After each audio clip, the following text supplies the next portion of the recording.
the Drunken Tenor.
Bet you didn't expect that. Excuse me while I slip into something more comfortable. It's never happened before. Eat some Dino Viagra.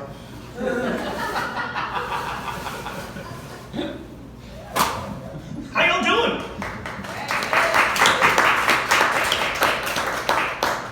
I am RobbyMac, the Drunken Tenor.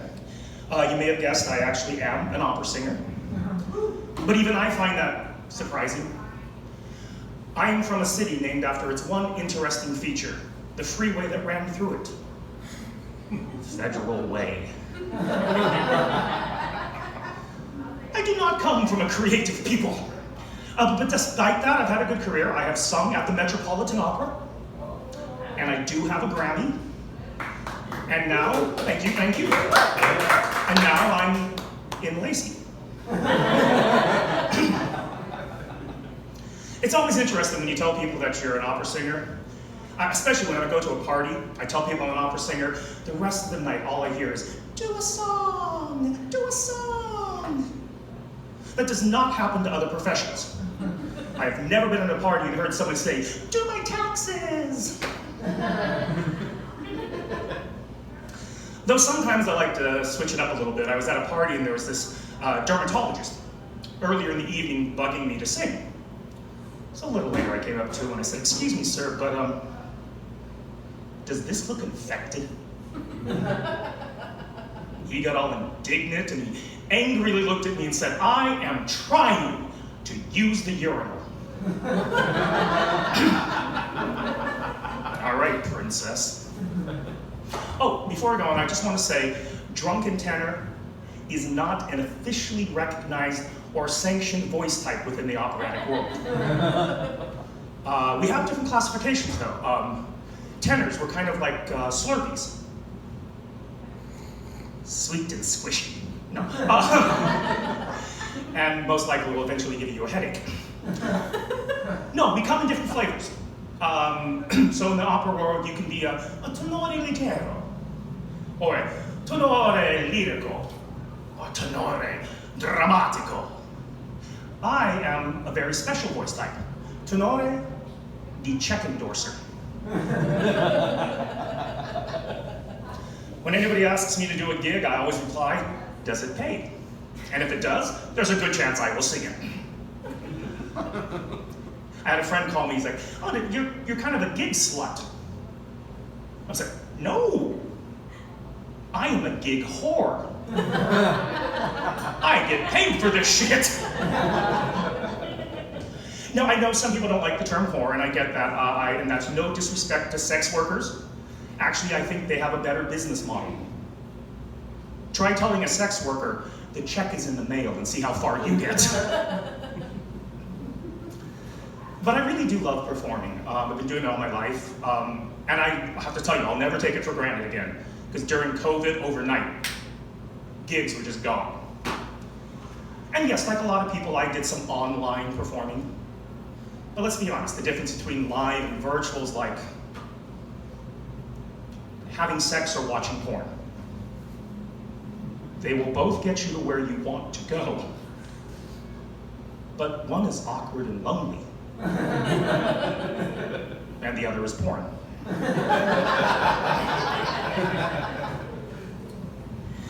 If you'd indulge me, I'd like to do one more song that actually, again, highlights the classically trained voice that I have worked on my entire life. I think you'll enjoy this beautiful romantic ballad.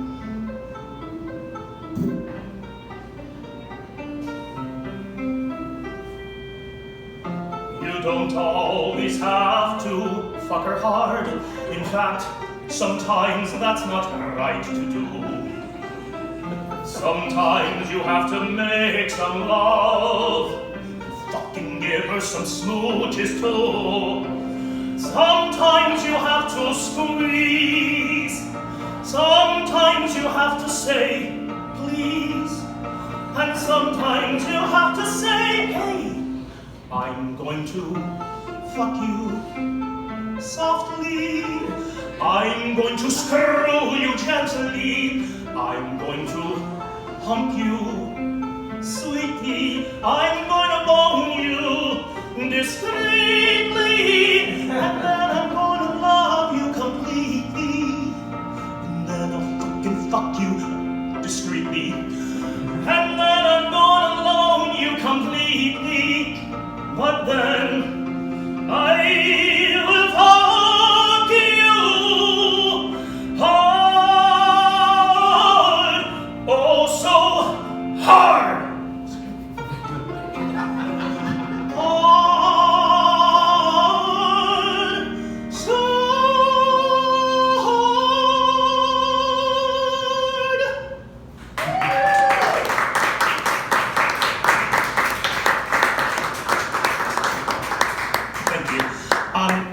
I got married not too long ago. I married an immigrant. She's from Salt Lake City. She was not Mormon, and she does not ski. So they ran out of town. She came up here seeking asylum, and I knew the first time I saw her exactly what I was going to do. So I swiped right. Yep, we are a Tinderella story. But it is interesting because while she's not Mormon, she's been raised around them all her life. So she has some blind spots when it comes to mainstream religion. I was doing a Christmas service, and it's called Carols and Lessons. And the whole night she kept calling it grunts and postures. Which isn't really far off, I guess. But the one that really got me is afterwards she kept bringing up spontaneous combustion. Yeah, I had the same look on my face. And it took me 20 minutes to realize she meant the Immaculate Conception. Yes, the Virgin Mary, it kind of eludes her. But we got married August 2019. And 6 months later, March 5th, 2020, my wife was sent home from work temporarily. Now, the fact that March 5th, 2020 is seared into my brain tells you that was about as temporary as the trauma from watching The Tiger King. Do you remember that show? Oh my God, that was a dumpster fire. And we watched it willingly. It was like a Florida trailer park and a meth lab had a baby. And then that baby did bath salts. Anyways, I digress. Okay, March 5th, 2020, wife's at home. And I have to tell you, we were not prepared to spend that much time together with no adult supervision. Before March 5th, 2020, we had a fairly normal life. My wife would get up, go to work. She'd be there all day, come home around 4:30, 5. I would get up at the crack of noon, spend a good solid 3 hours watching YouTube in my bathrobe, and then I'd start to do my work. She'd come home, we'd tell each other what our day was like, and it was great. After that, the days blended together and the hours had no meaning. And it was hard. Not gonna lie, we struggled, I think, initially. But we started to finally kind of get into a groove. And eventually, we kind of embraced it, that this is our life now. Just the two of us together in our home. And they have a term for that. Stockholm Syndrome.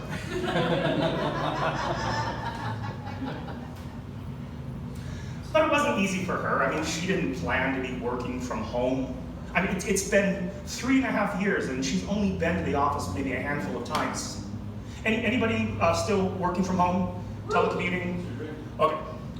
Well, this next one is for any of you who are telecommuting, working from home, or just stuck in the 23rd level of Dante's Hell.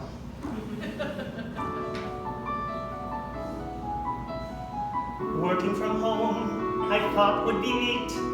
Now my home office is almost complete. Wouldn't you think here at home? Sure. He's got everything. I've got gadgets and gizmos aplenty. I have snacks here and coffee galore. Streaming services? I've got 20. They're all shared. I only pay for 4. I work from home where no people are. Cars are required to meet in person. When I show up, I wear, what do they call them? Oh, pants. Here I remain, going insane, now that we're still working virtually. Which means for me, I virtually never leave home.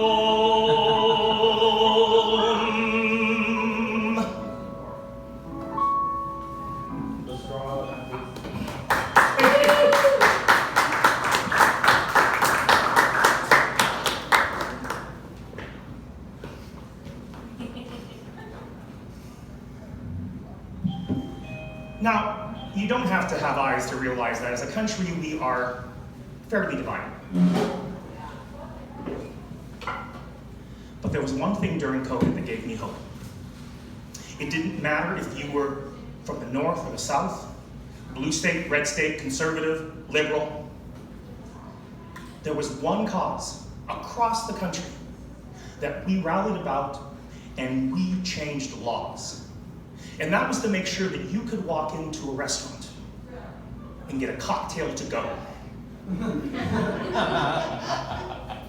That, my friends, is called priorities. I was reading a paper there saying that during COVID there was a concerning uptick in the consumption of alcohol. Yeah, no shit. I drank more during COVID than I did in college. And that degree took me 5 years. But I don't mean to make light of it. You know, for a lot of people, it's a serious problem. And, you know, nobody wants to be an alcoholic. I don't want to be an alcoholic.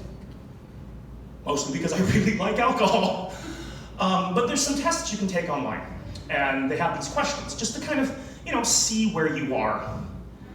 And I'm just going to share a couple of the questions. The first one. Do you drink alone? Not since March 5th, 2020. I can barely poop alone, let alone drink. So that's a no. Oh, do you drink during the day? Well, I think that's a bullshit question. No, if I have a cocktail at noon on a Sunday, well, that's called having brunch. Do it during the week, that's called having a problem. Don't think that makes me an alcoholic, it's more of an alcohol enthusiast. And some days I need a lot of enthusiasm. But that is a maybe. This one confused me. Do you have a problematic relationship with alcohol? I mean, it's better than some of my relationships. Alcohol never slept with my best friend. Too soon? did we share in that trauma? I don't know. Well, I guess, I mean, like a lot of relationships, it's sometimes hard to judge where you are. So maybe you guys can give me a little help and see what you think.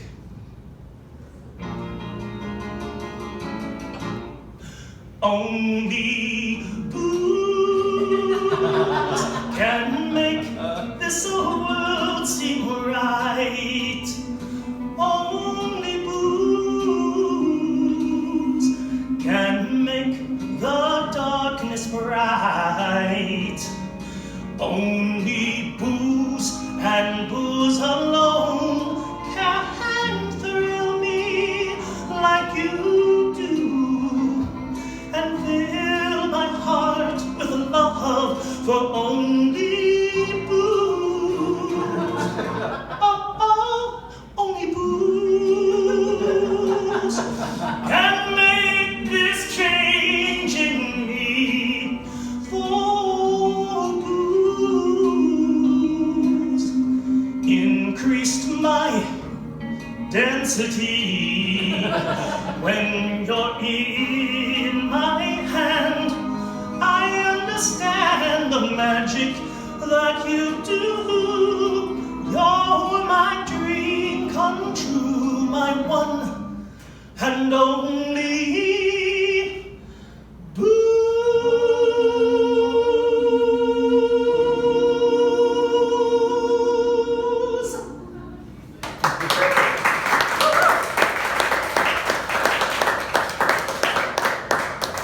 Seems like a healthy relationship to me. After that, of course, it's no surprise. One of the things my wife and I like to do at the end of the day is have a martini. Or 3. And then we'll sit down to watch something on TV. But I'm noticing, like with all the streaming services, it takes us forever to find what we want to watch. I mean, I can spend 20 minutes alone just navigating Netflix. There's so many choices. When I was a kid, we basically had 3. You know, ABC, NBC, CBS. Yes, there was PBS if your family was weird. Oh, and there was also these local independent stations. That was before Channel 13 became Fox, and Channel 11 became unwatchable. But I remember they would fill their day with local news and syndicated programming, which back then was basically reruns. And that's where I got to see Batman, Gilligan's Island, I Dream of Jeannie. And boy, did I dream of Jeannie. But on the weekend, they would have these, one of the stations had a monster movie marathon. And that's where, on my enormous 13-inch black and white television set, I saw those classic monsters for the very first time. Dracula, Frankenstein, Wolfman, O.J. Simpson.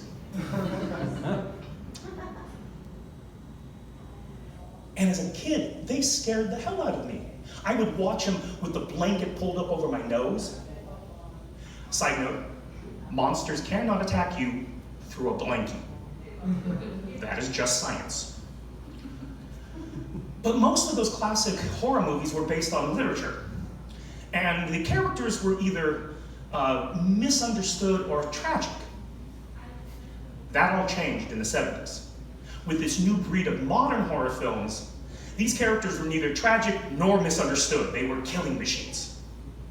You see, Dracula wouldn't enter your house unless invited.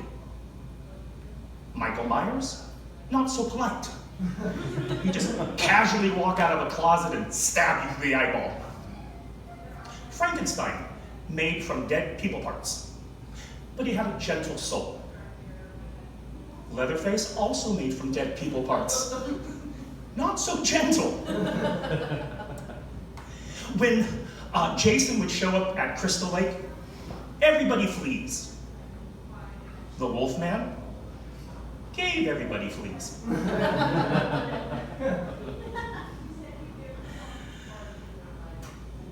But in these classic movies, we know how to defeat them.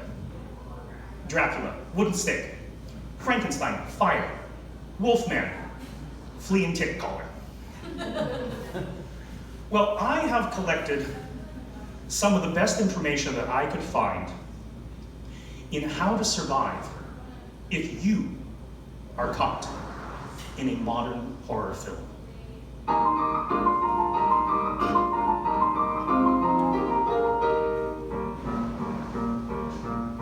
If you are in a modern horror film, that's how you can survive. So you're not just a body to discover when help does arrive. Follow all these simple rules and there's a chance that you will thrive. When the credits roll, you'll be the last one who is left alive.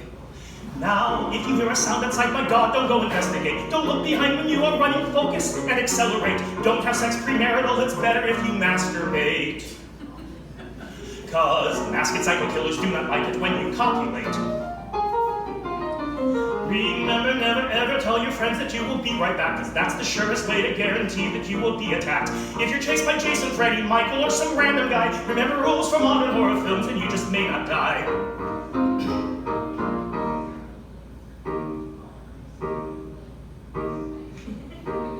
If Freddy Krueger comes for you, remember, stay awake at least. Then dig up his remains and have an exorcism by a priest. If Leatherface has got you hooked, you must dislodge yourself at first, then break the tip off of a rake and spear him through till his heart bursts. When Jason is at Crystal Lake, he nearly is unstoppable, so chain him to a rock and drop him somewhere deep and nautical. Now Michael Myers is challenging because he can regenerate. So find a plant that's nuclear and then his ass you radiate. So still together, don't split up or else you will become mincemeat. And if you try to drive away, make sure no one's in your backseat. If you're chased by Jason, Freddy, Michael, or some random guy, remember rules for modern horror films and you just may not die.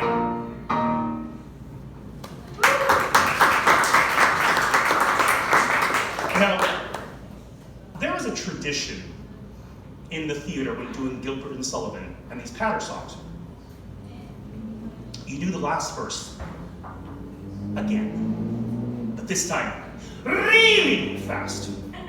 So I'm going to attempt to do it really fast, and hopefully you'll really like it. If Freddy Krueger comes for you, remember, stay awake at least, and dig up his remains and have an exorcism by a priest. If Leatherface has got your hooked, you must dislodge yourself up first and break the tip off a rake and spear him through to his heart bursts.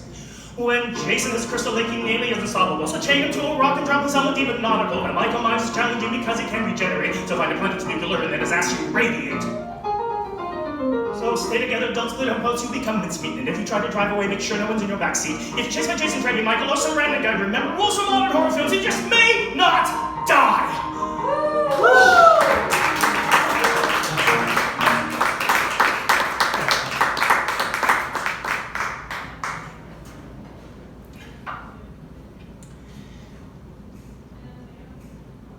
Going back to streaming services. Transitions. Okay, they all have like a suggested for you section. And I used to think they were absolute bullshit. Until I was house sitting for a friend. And I realized his Netflix queue looks nothing like mine at home. And in 3 days, his YouTube account looked exactly like mine at home. And we won't even talk about Pornhub.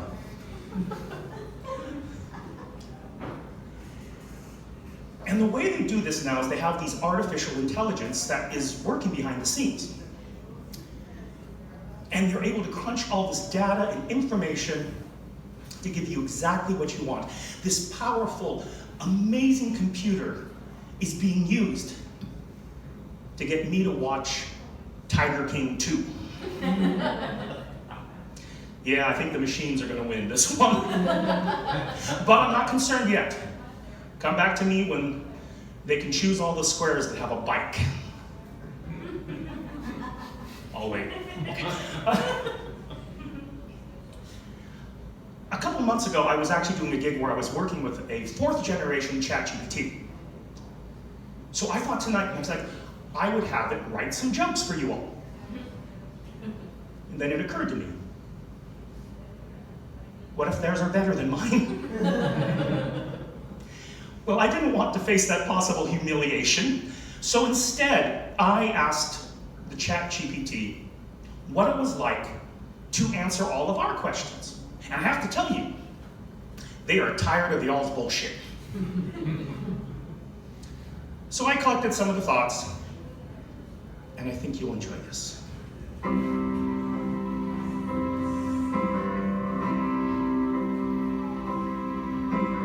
They ask me to translate, they ask me to rhyme, they ask me to do it all in record time. Algorithms are strained, my systems are taxed, but I'm not ever allowed to relax. They ask about a paper that's on Anne Boleyn, it's enough to make all my circuits spin.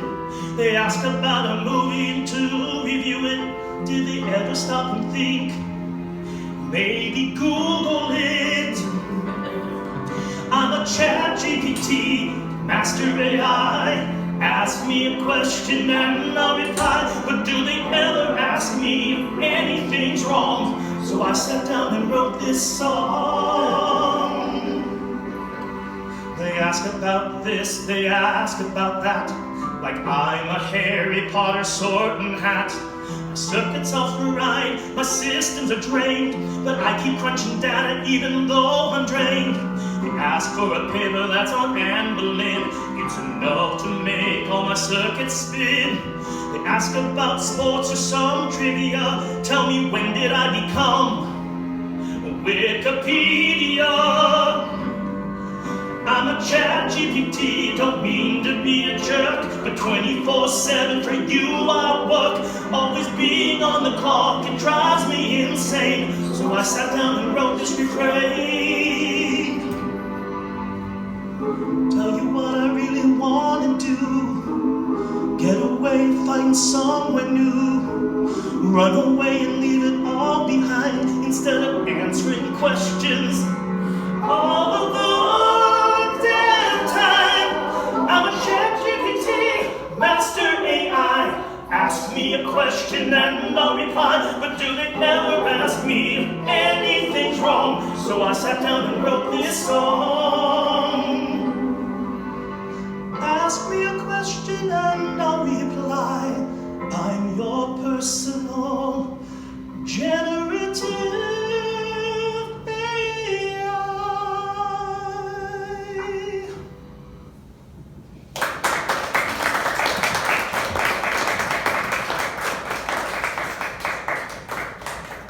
A little bit about me. I am Scots-Irish, Filipino. Yeah, I know. It's like being told Wonder Bread is whole wheat. Being the youngest in my family, it looks like we just progressively ran out of toner. Though, if I were cast in a movie as a Filipino, it would be both racially accurate and whitewashing. And really, is there anything more Seattle than being biracial and still white as hell? Genetically speaking, it's like the Filipino part of me was traded to the Broncos. Too soon? And all I got in return was just another heaping of white.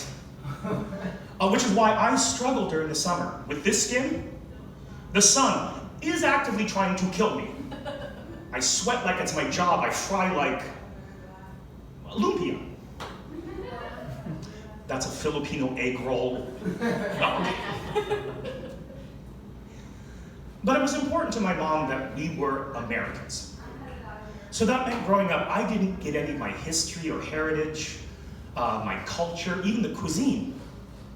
The only time I would hear our language growing up is when my mom would get pissed off and swear at us in Tagalog, usually while throwing a slipper. But I get it. Most of my friends had no idea. My mom is from Manila, though I am quite vanilla.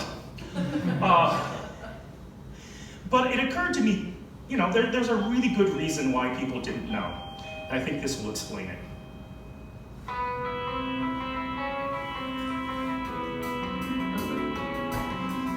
There's a man who's whiter than a glacier. To everyone he meets, there's something stranger. Oh, more whiter than the snow. There's something you don't know. Odds are with one look, you will not find it. They say he's not like the Asians we know. They just can't believe he's Filipino. Oh, they think they know his race, but when you're looking at his face, odds are something's hidden in his features. Secret Asian man, secret Asian man. It's giving you're Caucasian by taking away your tan. Secret Asian man.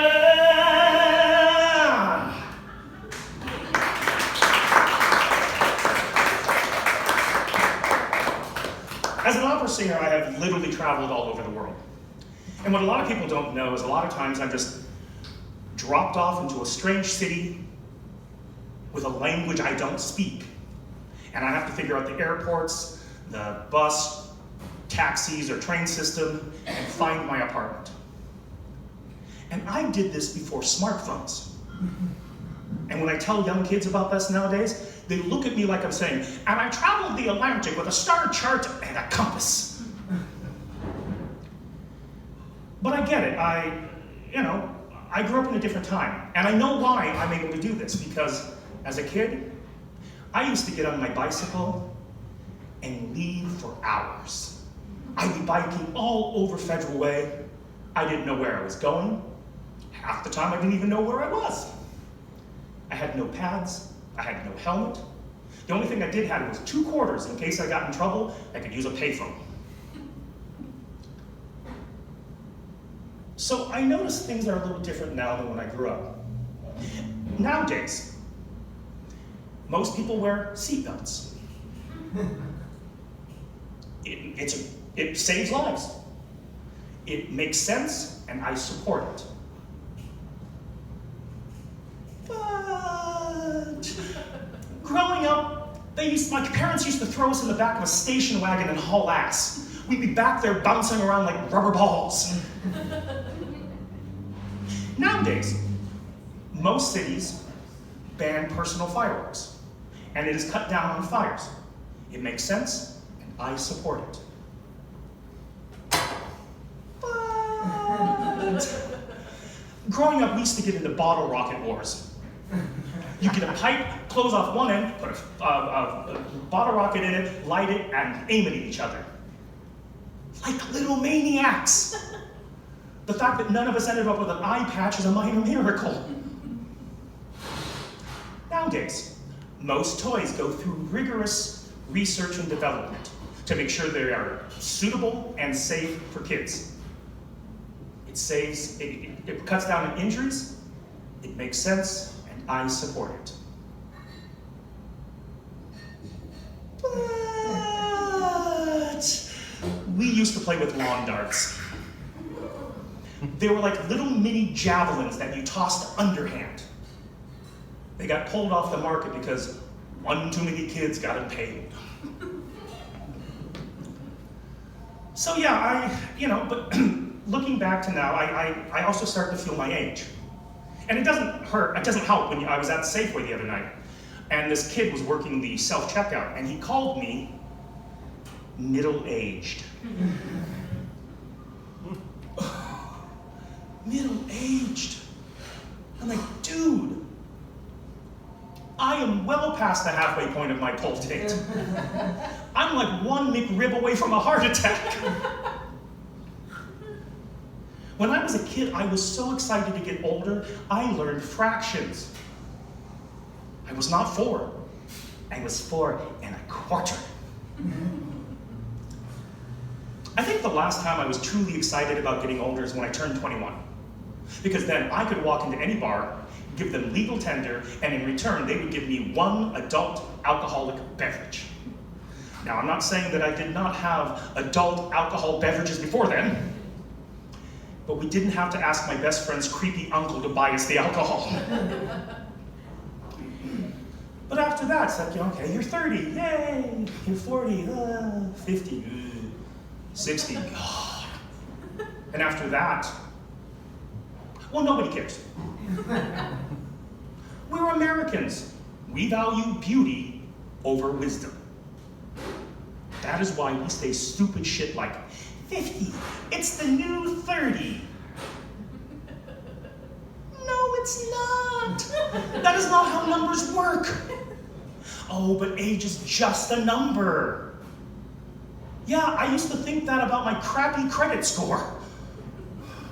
Ouch. And when somebody is truly elderly, we have no idea how to process that. We're actually sometimes downright patronizing.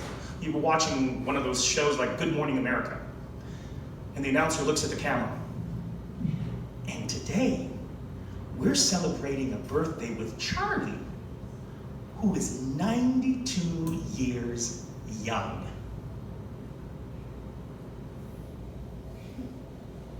Fuck off! If Charlie knows where he is and not actively shitting himself, that is a good day, my friends. But, I don't like it. I mean, I spent my entire life trying to get my shit together, and now I don't remember where I put it. Back then, I had an overactive imagination. Now I have an overactive bladder. Back then, I was up and coming. Now, I have faulty plumbing. But while I don't like getting older, it does beat the alternative. So I have tried to come to peace with that. And I wrote a song about that very journey of acceptance.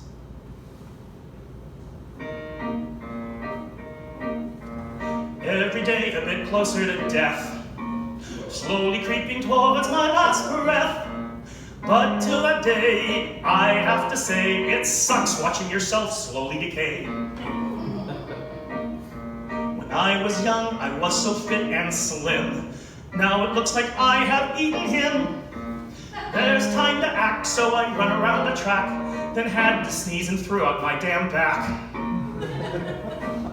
When I was young, I could sleep through the night. I didn't have to drink till I was shite. Now for me to avoid catastrophe, I'm up at 4 a.m. to go and pee. When I was young, I could eat anything, and it wouldn't make my anus sting. Now there's a chance, if not planned in advance, if I have to fart, I'll shit my pants. No one knows the time or day when they will be gone. So until my number's up, all you little bastards, get the hell off my lawn. When I was young, I'd seduce girls with ease. I could get rock hard with a slight breeze. But after years of drink, my battleship now thinks I need a fucking pill to get some pink. So until my final day, I have to say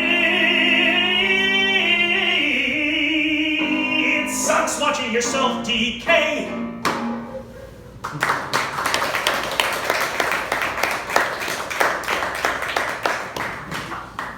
Oh, I want to say, during COVID, I worked on a second language, wrote a musical, and weighed 20 pounds less. Thank you, thank you. That is what I want to say. The reality is I slept till noon and ate my body weight in Doritos and drank a bathtub full of gin. Did anybody have friends who used that time to improve? I did not get the memo. Some of them, worked on languages or wrote books or lost a ton of weight. When you feel like the world's burning down, I wasn't so concerned about my beach body. Though now it's more of a beached whale. I gained the COVID-19. But I've struggled with weight my entire life. There was a time there where I was in some of the best shape I'd ever been in. I was working out 4 to 5 times a week. I had never worked out so hard in my life to get down to chubby. I would dream of husky. But I know it's not healthy to carry the weight, so I went to the doctor. I thought it would be good to check myself before I wreck myself. And she took some tests, and she came back and she told me that I have a severe deficiency of self-control. It runs in my family. Well, it obviously doesn't run. More of a mosey. And I know exactly when things go wrong for me. And I think some of you will identify with this one.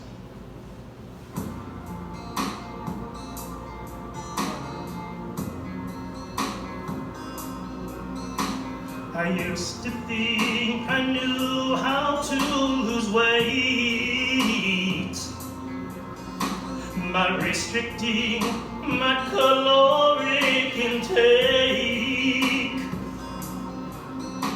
But now I know what impedes my success. When at McDonald's I go to excess. When I drive through it, I try not to do it, but then I lose it. And I say screw it. I believe I want fries.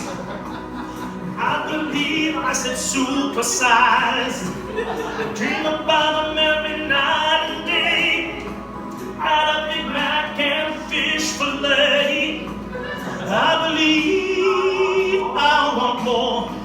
I see my Diet Coke being poured. I believe I want fries. Maybe an apple pie. A Happy Meal I must buy. Hey, where is my toy surprise? Has the McRib ride? Woo! Oh, I gotta pee, like R. Kelly. I gotta pee.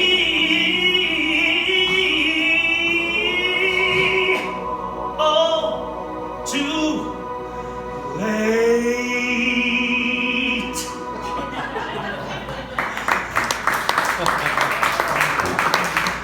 Thank you very much. I am RobbyMac, the Drunken Tenor. Please check me out on all the social medias or thedrunkentenor.com. Like I tell people, not just any Drunken Tenor, the Drunken Tenor. You guys have been a great audience. Oh, remember, support the arts. And by that I mean if you see me at a bar, buy me a drink. Preferably a high-level scotch. Okay.